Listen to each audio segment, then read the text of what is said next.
আপনি টিচার হিসেবে থাকলেন, ওরা ম্যানেজমেন্টে থাকলো, তাহলে কেমন হবে ব্যাপারটা? না আসলে টাকা পয়সাটা কিন্তু বড় ব্যাপার না, বড় ব্যাপার হচ্ছে একজন আরেকজনকে হেল্প করা। আপনি এত কথা কোত্থেকে বলতেছেন? আপনার তো আমাদের সাথে মুখে মুখে উত্তর দেওয়ার কথা না। আপনার ইয়ে ছিল যে আমরা যেগুলো বলবো আপনি সেগুলো শুনবেন, তাই না? সেভাবে চলবেন। এখন রুটিন যেভাবে দিয়েছি সেভাবেই কাজ করবেন। যান। আপনি তো বাসা আমাদের রুটিন মতো চলতেছেন, ঠিক আছে, কিন্তু বাইরে যখন আপনি বের হবেন তখন কিন্তু রফিক আপনাকে গাইড করবে। রফিক আপনাকে যেভাবে বলবে আপনি সেভাবে চলবেন। আমার এই ক্ষমতা আছে যে মাস্টার্স পাস না করতে পারলো আমি যে বিজনেস শুরু করতেছি, বিজনেসের আইডিয়া যেভাবে ডেভেলপ করতেছি, মাস্টার্স পাস করা পুরো আবার আমার কাছে চাকরি করবে। কলোনিতে নতুন একটা মেয়ে আসলে ঠাস করে কলিবিল দিতে যাবে না। চলো তুমি চলো চলো, কি ব্যাপার? বসো বসো বসো। কেন, কি সমস্যা কি তোমার? কেন কেন কি রিজন কি? তুমি যেখানে আসলা কেন আসছো, কি প্রবলেম তোমার বলো আমাকে। না মামা, আমি তো আসলে যে আপনাদের বাসার সামনে দিয়ে যাচ্ছিলাম, তখন মনে হয় যে আপনার সাথে একটু দেখা করে ও যাই। আমার সাথে দেখা করতে এসছো না? আমাকে সেই কথাটা বিশ্বাস করতে হবে না। মামা আপনি বিশ্বাস করেন, আপনাকে আমি ভীষণ মিস করতেছি। আমার তো সোনিয়াকে রীতিমতো মানে খুবই হিংসা হয়। মানে ওর এত ভাগ্য ভালো যে আপনার মতো একটা ভালো মামা পাইছে, আপনি স্নেহ পাচ্ছে, অথচ আমি সেই স্নেহ থেকে বঞ্চিত হচ্ছি। মামা আমি যেহেতু সোনিয়ার কাজিন, তা আমিও তো আপনার স্নেহের ভাগিদার হতে পারি, তাই না? মামা বিশ্বাস করেন। একদম একদম দূরে থাকো, একদম দূরে থাকো, গায়ে টাচ করবে না। না মামা সত্যি আমি আপনাকে মিস করি। মিস করো আমাকে না? এক চট দিয়া মিস কিন্তু বুলাই দেবো একদম। দুনিয়ার যত মিস আছে না সবাই একসাথে বুলাই দেবো। মামা আপনি আয় বিশ্বাস আবার কথা বলো। মামা কে আসছে? আবার কে? তোমার ওই দুঃসম্পর্কে আপন চাস্তো ভাই আসছে, ওই যে রফিক, কনফিউজ পোলাটা। আচ্ছা আসতেছি, বসতে বলো। শোনো, সোনিয়া আসতেছে, বেশি বক বক যদি করো সোনিয়ার সামনে, তাহলে কিন্তু এক চট দিয়া সব দাঁত ফেলাই দেবো। স্টুপিড ছেলে। হাইডলাই ভাই। কি তোমার এখন আসার কথা? তোমার আরো আগে আসার কথা, দেখো লাগান। হ্যাঁ মানে কি? মানে ও আমারে ফোন করছিল আরো প্রায় 1.5 ঘন্টা আগে, বলে যে কি নাকি ইম্পর্টেন্ট কথা আছে তাই আসবে।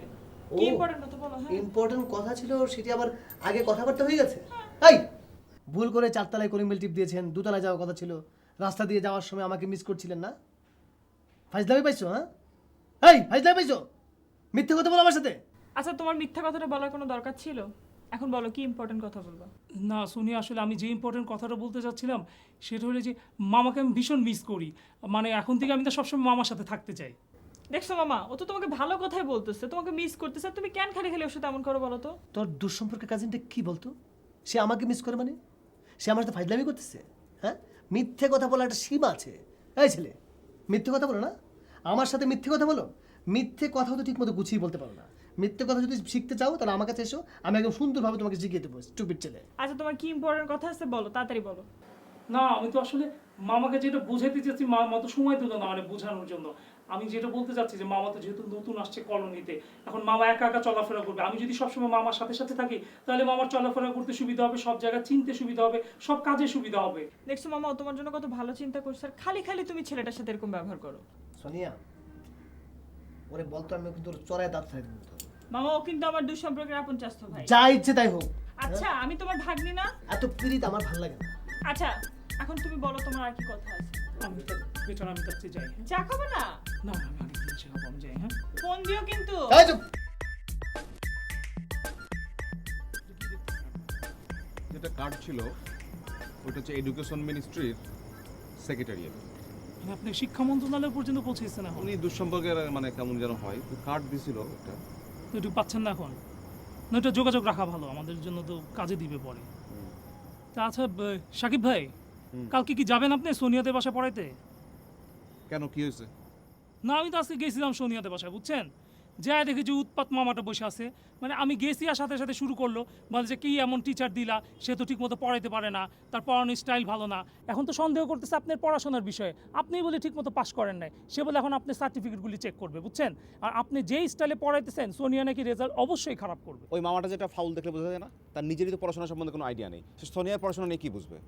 আমি খুব কনফিডেন্ট, আমি খুব শিওর, ওর হাতে একটা সাদা কাগজ আর কলম দাও, দিয়ে লিখতে বলো, হয় কাগজ ছিঁড়ে যাবে নয় কলম ভেঙে যাবে। মানে পড়াশোনা সম্বন্ধে কোনোই আইডিয়া নাই তার। ভাইয়া আমি তো আপনার কথাগুলি বুঝতেই পারতেছি, কিন্তু এখন ইম্পর্টেন্ট কথা হলো এইটা যে মামা আপনার সম্বন্ধে যেই ধরনের কমেন্টসগুলি করছে সেই অনুযায়ী যদি সোনিয়া কোনোভাবে খারাপ রেজাল্ট করে তাহলে কিন্তু সম্পূর্ণ ব্লেম পড়বে আমার উপরে, কারণ আমি আপনাকে প্রোভাইড করছি ওই বাসায় টিচার হিসেবে, বুঝছেন? আর এখন মামা তো আমার উপর খারাপ মাইন্ড করবেই, সাথে সাথে চাচাও কিন্তু আমার উপরে একটা খারাপ ধারণা হয়ে যাবে, ওদের বাসায় আমার পুরো রেপুটেশন খারাপ হয়ে যাবে, আমি আর ওদের বাসায় কোনোদিন যাইতে পারবো বলেন? তো আপনার রেপুটেশন ভালো করার জন্য এখন কি করতে হবে আমাকে? আমি কি আপনার উপদেষ্টা হিসেবে নিয়োগ পাইছি যে এখন আপনার কী করতে হবে, কোন বাসায় কী ধরনের অ্যাটিটিউড করতে হবে, কী ধরনের গেট আপ করতে হবে, সব বিষয়ে আমার একটা উপদেশ দিয়ে চলতে হবে? শুনেন, আপনি আমার সিনিয়র ভাই হন, তাই মাঝে মাঝে সাজেশন দিই, আর এই ব্যাপারটার সাথে যেহেতু আমি রিলেটেড তখন তো আমার ঠেকায় পড়ে মানে বলতেই হবে। কারণ আপনি একটা কাজ করবেন, আপনি ফার্স্ট কাজ হলো এই মামাটাকে ডোমিনেট করেন, এই মামাটাকে ডোমিনেট করবেন, আর মামা যেই কথা বলবে আপনি ঠিক তার বিপরীত কথা বলবেন, এবং আপনার প্রুভ করতে হবে যে বিপরীত কথাটাই হলো সঠিক, বুঝছেন? ভাইয়া আপনার তো একটা প্রবলেম আছে, আপনি তো যেইভাবে মিনমিন করে কথা বলেন মামার সামনে, এভাবে মিনমিন করে কথা বললে তো আপনি তাকে ডমিনেট করতে পারবেন না। তুমি এতক্ষণ যেগুলো আমাকে বুঝাইলা এগুলো অনেক আগে থেকে আমার প্ল্যানিংয়ের মধ্যে আছে, বুঝছো? এখন আমাদেরকে ফিল্ড ফাইট করতে হবে, বুঝছো? তুমি তোমার নিজের প্রতি কনফিডেন্সটা একটু বাড়াও, ঘাবড়ানোর কোনো কারণ নেই। তুমি ঘাবড়ালে চলবে? শুনেন, এখন আপনি যা করার করেন, আপনার ডিসিশন মতো করেন, কিন্তু আপনার যেটা করতে হবে এই মামাটাকে কন্ট্রোল করতে হবে। এই একটা স্টুডেন্ট, একটা মামা, এই মামাটারে যদি আপনি কন্ট্রোল করতে না পারেন তাহলে আপনি কীভাবে চলবেন? সামনে আমরা কোচিং সেন্টার দিতে চাইতেছি, তখন হাজার হাজার স্টুডেন্ট হবে, এই হাজার হাজার স্টুডেন্টের হাজার হাজার মামা হবে, তখন আপনি এতগুলি মামারে কীভাবে কন্ট্রোল করবেন? ওদিকে যদি গ্রিপে আনতে না পারেন শেষ হতে দেখা যায় আপনি পুরো পাগল হয়ে গেছেন, পাগল হয়ে পুরো কোচিং সেন্টার সাইড আপনি পালায় চলে যাবেন, তখন একা আমি কীভাবে কোচিং সেন্টার সামলাবো? তোমাকে এত কিছুই ভাবতে হবে না, এগুলো আমি সামলাইতেছি। একটু সাহস রাখো বুকে, ঠিক আছে?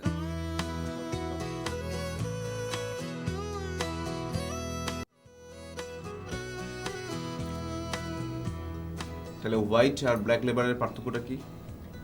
ওই যে বললেন যে একটা ইন্ডাস্ট্রিতে কাজ করে আর একটা হচ্ছে কম্পিউটার ল্যাপটপ নিয়ে যারা থাকে, দুই ধরনের, একদম অফিসার। অফিস লেভেলে যারা কাজ করে, ইন্ডাস্ট্রি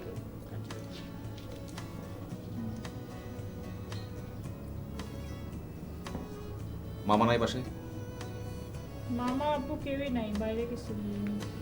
ও, তাই না?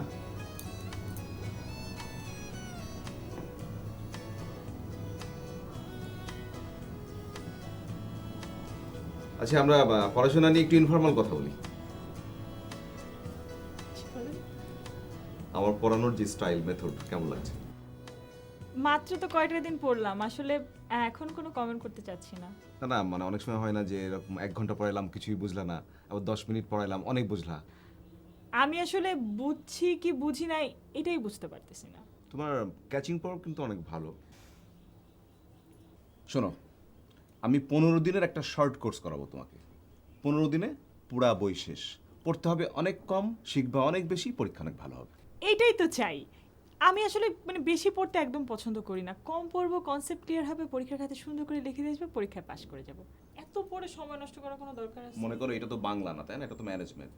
জাস্ট 50টা পয়েন্ট, 40 থেকে 50টা পয়েন্ট, অর্গানাইজেশন, লেবার, ম্যানেজমেন্ট, এইরকম 50টা পয়েন্ট মনে রাখলেই পুরা বই মনে থাকবে। কবে দিচ্ছেন আপনি আমার সেই শর্ট কোর্স? এই চ্যাপ্টারটা আমরা শেষ করিনি, কালকে অথবা পরশু থেকে শুরু করবো।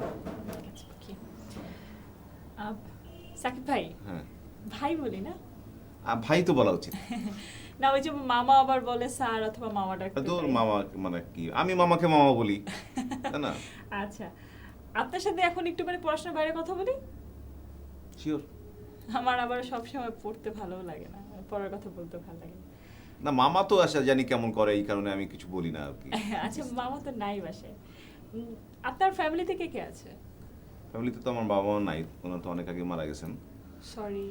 তো আমি আর আমার বড় ভাই আর কি দুজনেই থাকি। আপনার ভাবি? না, বড় ভাই তো কোনো বিয়ে করে নাই। তাই নাকি? তার মানে আপনারা একবার ব্যাচেলর লাইফ লিড করতেছেন? একদম ব্যাচেলার, স্বাধীন। তবে ভাইয়া খুব দ্রুত বিয়ে করবে। তাই? আর আপনি বিয়ে করবেন কবে? ভাইয়া বিয়ে করার সাথে সাথে আমি বিয়ে করবো। সাথে সাথে? না, সাথে সাথে মানে হচ্ছে ভাইয়ার বিয়ে করার পরে আর কি। নিশ্চয়ই আপনার একটা গার্লফ্রেন্ড আছে, আর সেই গার্লফ্রেন্ডের বাসা থেকে খুব প্রেশার দিচ্ছে, সেই কারণে আপনি একদম সাথে সাথে বিয়ে করার চেষ্টা করতেছেন না? আচ্ছা, আমি আপনাকে মানে কিভাবে বোঝাবো যে আমার কোনো গার্লফ্রেন্ড নেই? আমি বড় ভাইয়ের বিয়ের পর সাথে সাথে মানে বলছি যে বড় ভাইয়ের বিয়ের পরে আর কি। আর আমার কোনো গার্লফ্রেন্ড নেই, তার ফ্যামিলিতে কোনো প্রবলেম চলতেছে না। সাকিব ভাই, আপনার যে একটা গার্লফ্রেন্ড আছে একদম, সেটা আমি শিওর হলাম কেমনে জানেন? কিভাবে শিওর হলেন? এই যে গার্লফ্রেন্ড ওয়ার্ডটা উচ্চারণ করার সাথে সাথে আপনি ঘামাচ্ছেন আর আমাকে আপনি করে বলতেছেন, এটা কি আপনার বলার কথা? না, আপনি করে বলছি না। ঠিক আছে শোনো, আমাকে না মানে অনেক মেয়ে অফার করছে এ পর্যন্ত, অনেক অনেক অনেক, মানে কলোনিতে অফার করে নাই এরকম মেয়ে নাই আর কি, কিন্তু আমার ভাল লাগে নাই, মানে সব মিলাই ভাল লাগে নাই। এটা বললে তো আমি বিশ্বাস করবো না। আমি খুব ভালো মতোই জানি আপনার একটা গার্লফ্রেন্ড আছে। আসলে কি আমি নাম তার? আমি তোমাকে কেমনে বোঝাবো যে আমার গার্লফ্রেন্ড নাই, মানে আমার অবশ্য গার্লফ্রেন্ড হবে, হবে না কেন, অবশ্যই হবে। এত বয়স হয়ে গেল আপনার একটা গার্লফ্রেন্ড হয় না, আপনি আমাকে কি বোকা পাইছেন? এটা কি হয় দেওয়া যায়? এটা কি হয় দেওয়ার জিনিস? আপনি কিন্তু আমার কাছে বলতে পারেন। আমি একটা প্রমিস করতেছি, আমি সিক্রেট রাখবো, কাউকে বলবো না, রফিককে বলবো না। না, আমি রফিকের কাছে তুমি শুনে দেখো আমার গার্লফ্রেন্ড নাই, মানে মেলে না হয় না অনেক সময়। আপনার গার্লফ্রেন্ড আছে, আমি আপনাকে দেখেই বুঝছি সেদিন আপনার গার্লফ্রেন্ড আছে। কিন্তু আমার থাকলে তো আমি বলতাম এবং আমি খুব খুশি হইতাম তোমাকে বলে থাকলে, তবে নিশ্চয়ই হবে। একটা তো আছে, আবার আরেকটা হবে। ঠিক কি আমি বলতেছি আমার একটা গার্লফ্রেন্ড আমি নাই। তো বুঝতেছি আপনাকে দেখে আপনার একটা গার্লফ্রেন্ড আছে, বলেন না নামটা।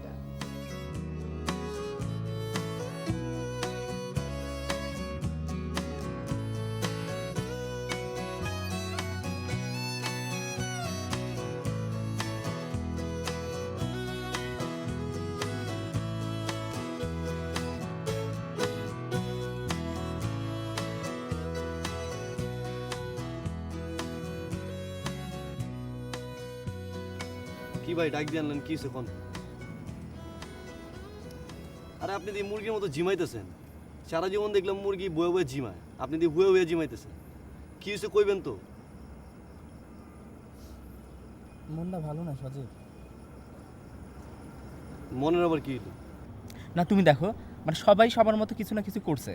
মনে করো মিলু পড়াশোনার জন্য ইংল্যান্ড চলে গেল, সাকিব টিউশনি করতেছে, রফিকের মতো আছে।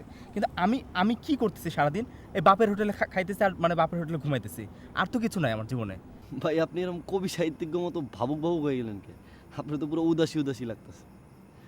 নাকি স্বপ্নে কেউ আইছিল, আয়া কইছে যে মুক্ত, তুমি জীবনে কি পাইলা কি হারাইলা এটার কৈফিয়ত আমাকে দিতে হবে, মানে কি কাহিনী কি? আব্বা আজকে অনেক বকাঝকা করছে, বলছে তোর উপর আমি অনেক ফেড আপ, তোর 1 মাস সময় দিলাম, এই 1 মাসের মধ্যে কিছু পারবি তো করবি, নাহলে তোর আমি গ্রামে পাঠিয়ে দেবো, নাহলে তোর বিদেশ পাঠিয়ে দেবো, তুই আর জীবনে কলোনিতে আসতে পারবি না।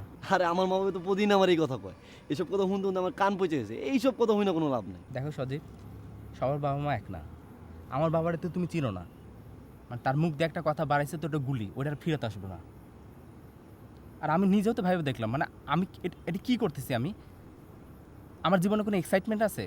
আমি না হইতে পারলাম ভালো সিঙ্গার, না হইতে পারলাম ফুটবলার, না হইতে পারলাম ক্রিকেটার, না হইতে পারলাম ভালো কোনো স্টুডেন্ট। সারাদিন লোকজন আমরা কি দেখে যে রাস্তাঘাটে আমি ঘুরে বেড়াই। ভাই আপনার কথাটা হই না আমারও মনটা খারাপ হয়ে গেছে। আমিও তো মনে করেন বাড়ির বড় পোলা, আমারও একটা ছোট বোন আছে, যা করার তো আমারই করতে হবে। এমনি আর কয়দিন চলবো কোন? মানে আপনি কিছু একটা চিন্তা করেন, দুই ভাই মিলে এক লই করি।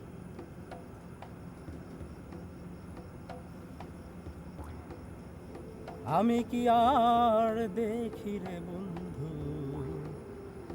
দেখায় আমার কপাল, জীবনে ভোর হইল না মোর, তবু সূর্য দেখায় সকাল, আমায় সূর্য দেখায় সকাল।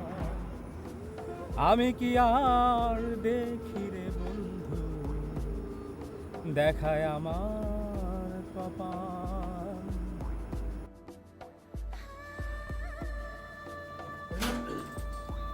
আরে হ্যালো কি হচ্ছে? হ্যাঁ হ্যালো বন্ধু।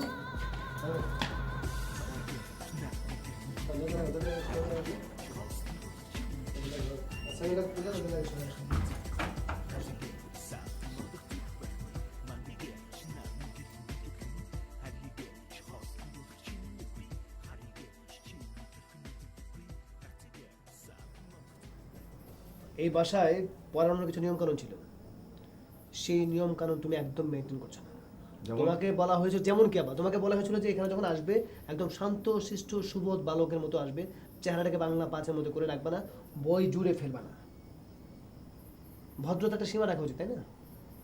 এবং আমি আরও ইনফরমেশন পেয়েছি, আমি এবং দুলাভাই এই বাসায় ছিলাম না, তুমি সোনিয়াকে পড়াতে এসেছিলে, তারপর থেকে তোমার একটা প্রকট পরিবর্তন। চুলে হাওয়া লাগিয়ে ঘুরছো, চুলে আর তেল নাই, গায়ে প্রকট পারফিউমের গন্ধ।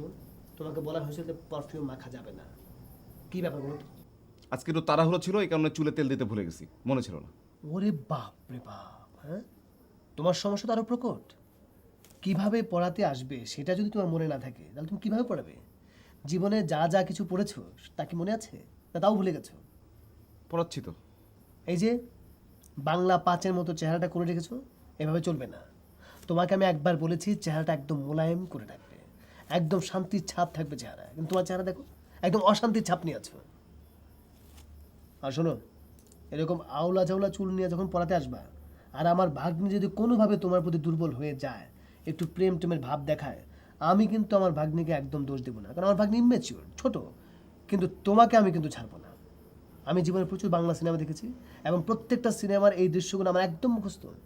আমি কিন্তু আমার বাসায় এরকম দৃশ্য হোক, আমি সেটা চাই না। মামা, আপনি খামাখা আমাকে অতিরিক্ত সন্দেহ করছেন। মামা? কে মামা?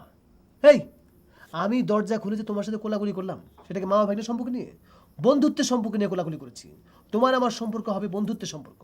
তুমি এখন থেকে আমাকে ডাকবে বন্ধু বলে, আর যদি বন্ধু বলে ডাকতে না পারো, তুমি আমাকে ডাকবে সাজু বলে। না না, আমি সাজু ভাই বলে ডাকবো। সাজু ভাই? ওকে ফাইন, ভাই বলে ডাকতে পারো, তুমি আমাকে রেসপেক্ট করতে চাও, কিন্তু বন্ধুত্বের সম্পর্ক কিন্তু ঠিকই রাখবো। আসে না, যেটা ভাব নেই কিন্তু আসে না। সোয়াইন ফ্লু না তো? ভাইরাসটা সোয়াইন? আর না, আমার 14 গোষ্ঠীতে কেউ বেঁচে যায় নাই। আচ্ছা ঠিক আছে, এখন যে কাজটা করতে আসছি, সোনিয়াকে পড়াতে আসছি, ওকে ডাকেন, পড়ায় জায়গা। সোনিয়া বাসা নেই, তুমি এখন যাও। জি? তুমি এখন যাও, আমি ঠিক দেবো।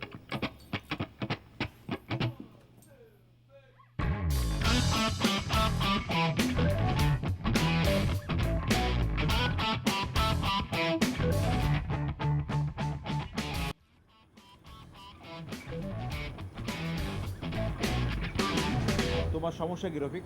ইদানিং ডাকলে তুমি ঠিক সময় আসো না? কেন ভাই, আমি কি আপনার চাকর, না আমি আপনার বাচ্চা কোনো চাকরি করি যে আপনি ডাকলে আমার দৌড় দিয়ে চলে আসতে হবে? এই বেয়াদবি করতেছো কেন আমার সাথে? কেন? আমি একটু শক্তভাবে কথা বললেই সেটা বেয়াদবি হয়ে যায় না? সারা জীবন তো নরম নরমভাবে কথা বলছি, আর সেই সুযোগে আপনারা যা ইচ্ছা তা আমাকে দিয়ে করা নিয়ে গেছেন। এই পর্যন্ত আপনি, মুক্ত ভাই, সজীব, যেমনে পারছেন যা বলছেন, যা যা করতে বলছেন, আমি কিন্তু সব কাজ করে গেছি। বিনিময়ে আমি কিন্তু কোনো বেনিফিটও পাই নাই, কোনো রিটার্নও পাই নাই। আর আমার কোনো কাজে আপনারা তো কোনো হেল্পই করেন নাই। শোনো, একমাত্র আমি সেই লোক যে তোমাকে সবসময় টেক কেয়ার করছি, যে তোমাকে ফেভার করছি, যে তোমাকে মুক্ত সজীবদের হাত থেকে উদ্ধার করছি, মনে নাই? ও, শুধু আপনিই করে গেছেন না? আমি যে আপনার কত উপকার করছি সেগুলি তো সব ভুলে গেছেন। শোনো, এখন তর্ক বিতর্ক রাখো। ইম্পর্টেন্ট কথা হচ্ছে, ভাইয়ের কাছ থেকে আমি 100% গ্রিন সিগন্যাল পেয়ে গেছি।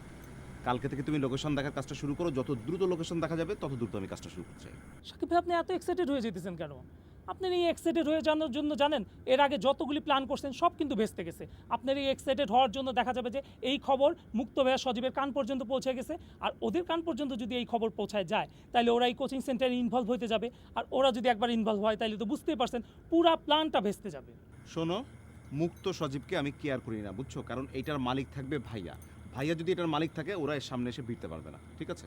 তারপরেও তুমি যেহেতু বলছো, আমি জিনিসটাকে কনফিডেন্সিয়াল রাখার চেষ্টা করব। তুমিও গোপনে লোকেশনটা দেখে ভালো তুলবে। দেখেন ভাই, নিজের সিকিউরিটিটা হচ্ছে সবচেয়ে বড় ব্যাপার। এতদিন তো নিজের সিকিউরিটি নিয়ে কোনো চিন্তা ভাবনা করি নাই, এখন চিন্তা ভাবনা করতে হবে, বুঝছেন? আপনি, সজীব ভাই, মুক্ত ভাই, এরা কিন্তু অনেক আমাকে দিয়ে অনেক কাজ করায় নিছেন, কোনো দিন কোনো বেনিফিটও দেন নাই, কোনো রিটার্নও পাই নাই, ঠিক আছে?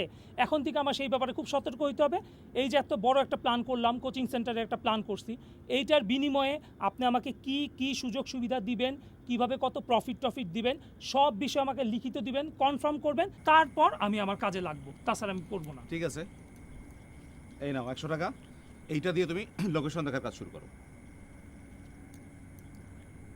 এই 100 টাকা দিয়ে কি আমি সারাদিন রোদের মধ্যে টোটো করে ঘুরে বেড়াবো না লোকেশন দেখতে? এখনো চেয়ার টেবিল সেট আপ হইলো না, কোনো কাজ শুরু হইলো না, তাতেই আমি তোমাকে 100 টাকা দিলাম। কাজ শুরু হলে কত টাকা দেবো তুমি ভাবতেছো? আর আমার মনে হইতেছে যে তুমি যে প্লেনে করে লোকেশন দেখবা, তুমি তো কলোনির মধ্যে দেখবা, তোমার রিক্সা ভাড়া লাগবে, একটু চাচু খাওয়ার টাকা লাগবে। এই তো 1-2 দিনের মধ্যে কাজটা করো। বুঝছি, তখন যে কত টাকা দিবেন বুঝাই গেছে। আর শোনো, আরেকটা ইম্পর্টেন্ট কথা হচ্ছে যে আমি চিন্তা করছি সোনিয়াকে আমি এমনভাবে ট্রেন আপ করবো, ও তো স্টুডেন্ট থাকবেই, টিচারও যেন হইতে পারে এখানকার। আপনার কি সমস্যা সাকিব ভাই? আপনি আবার সেই পুরানো ফর্মে চলে আসছেন, আপনি পুরানো লাইনে চলে আসছেন না?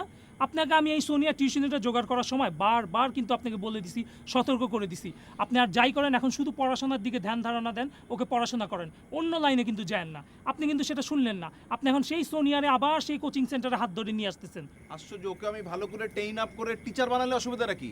এর আগে কি আমি এই জাতীয় কোনো কাজ করছি? আমি কি এডুকেশন নিয়ে কাজ করছি? এর আগে ফুটবল খেলা হ্যান ত্যান এইসব বাজে বাজে কাজ করছি, আর আমি চেঞ্জ হয়েছি না? এটা ভালো জিনিস। আপনি যে কি চেঞ্জ হয়েছেন সাকিব ভাই, আমি তো এখন প্রমাণ পাইতেছি। আপনি আবার সোনিয়ারে হাত ধরে নিয়ে আসবেন কোচিং সেন্টারে, তারপরে যে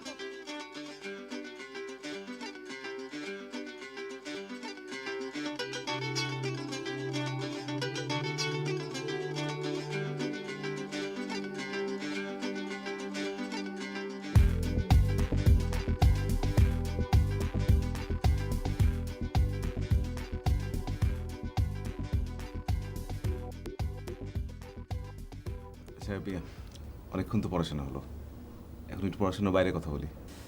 বলেন সাকিব ভাই, আপনি সবসময় এরকম চুল লেপটে দিয়ে রাখেন কেন? কেমন জানি তেল দিয়ে চ্যাপটা করে রাখেন, বোকা বোকা লাগে। আপনার গার্লফ্রেন্ড আপনার বোকা বলে ডাকে না? কি দেখতেছেন? মানে মামা আছে? হ্যাঁ, মামা তো বাসায়। শোনো, আমি তো বলছি যে আমার গার্লফ্রেন্ড নাই, আর এই তেলটা না দিলে এই যে এতগুলো সাবজেক্ট আমি তোমাকে পড়াই এবং প্রতিটা অতি সুন্দর করে তোমাকে বুঝাই দিই, কেন? এই তেলটা মাথা ঠান্ডা রাখে, এই কারণে। মাথা ঠান্ডা থাকে? আপনি একটা ছোট্ট বটলে করে একটু তেল নিয়ে আসেন তো, ওই তেলটা আমি একটু মামার মাথায় দিব। মামার মাথায়? আবার আমার মাথায় দিব? আমার মাথা তো হট হয়ে যায় মাঝে মাঝে।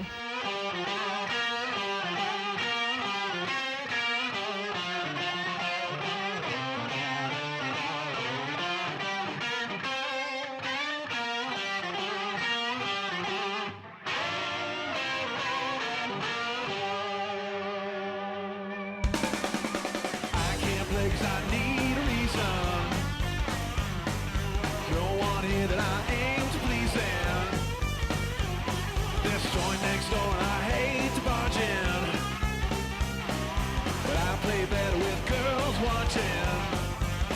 Hey, hey, hey, hey, that's why I play. So why don't you come, why don't you come